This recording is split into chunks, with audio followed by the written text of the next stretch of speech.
Hello everyone. Today we will be discussing about Turing machine for WWR, that is even palindrome. Palindrome can have a string which can start with A. The above given string AAB, BAA is a palindrome. Palindrome means AAB is W, BAA is WR, that means WW reverse. The intuitions behind design of this should be that the first element and the last element should be same. In this case, it is A on both ends. Second element and second last element should be same. Likewise, third and third last should be same. So here, these two delta are serving as the end markers for left side as well as for right side. It can also start with B, say for example, BAB, BAB. Now here, W is BAB and WR, that means reverse of this is BAB.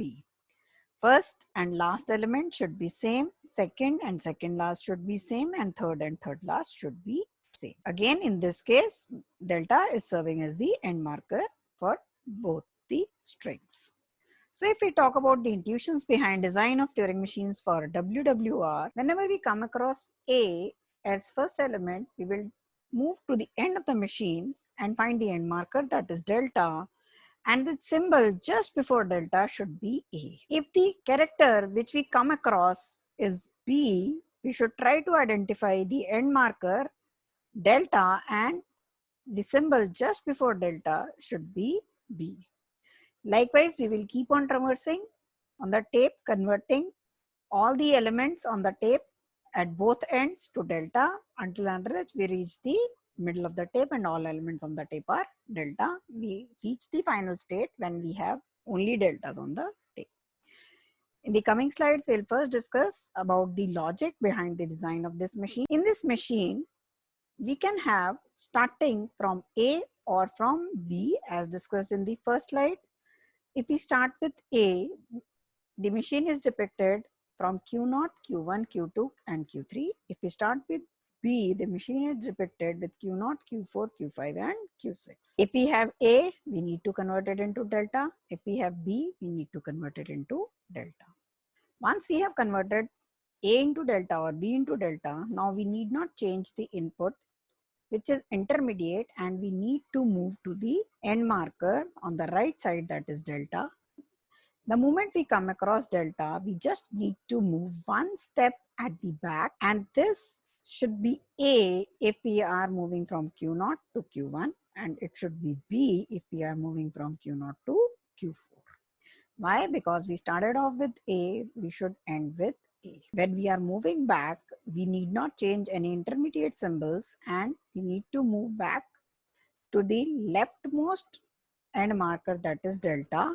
And the moment we come across that, we need to move towards the right. So if we talk about A as the start symbol, the cycle being followed is Q0, Q1, Q2 and Q3. If we talk about B as the symbol, then the cycle which is being followed is Q0, Q4, Q5 and Q6. Once we have completed this, that means all the inputs have been converted into delta. From Q0 state itself, there will be a move from Q0 to final state, delta and delta L. So we start with the trace of this machine. First element which we come across is A, so we will move towards the top side of the machine. We will convert this element into delta and we will start traversing from this point to the end. We will keep on traversing, no change.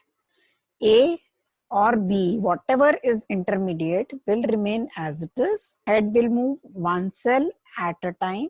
Whatever is red, whether it is A or B, is written as it is, and the only search is for delta. The moment we come to delta, that means the right end marker of the machine, we move one step towards the left, and on moving towards the left, since we were on the upper side of the machine, this element should compulsorily be A. We find A, we convert it into delta, and we start traversing towards the left side without making any change in the intermediate elements. That means if it is A, it will remain A. If it is B, it will remain B, there will be only a self loop on Q3. When we move towards left end marker, which is delta, there is a straight transition from Q3 to Q0. And now we start the search for next element. The next element here is A. Again, the same loop of Q0, Q1, Q2 and Q3 will be followed. A is converted into delta and we keep on moving till the point we reach the right end marker without making any change in the intermediate inputs. The moment we reach the right end marker, that is delta, we start moving one cell towards the left and it should compulsorily be A, because we started off with A, we should end with A. We trace back to the left side and try to find the end marker of the left side, that is delta. And when we come to the Q0 state again, here we find that the next element, which is red, is B. We convert it into delta. We move ahead. Next B remains same. Find the right hand marker. Delta has been found. Move one step left. And since we started off with B, we should end with B. And when we come across B, we convert this B into delta and we move towards the left. We have now traced back from Q6 state to Q0 state. At this point, we neither come across A nor across B. So we will move to delta, delta, left oblique right is QF. That means we have come to the final state. Every individual slide gives the trace for the movement which is taking place on the head and the element which is being considered. In the final slide, we have the trace for the entire machine. The machine which we discussed, that was for even palindrome. Even palindrome means that the total length of the string is even, whereas odd palindrome means the total length of the string is odd.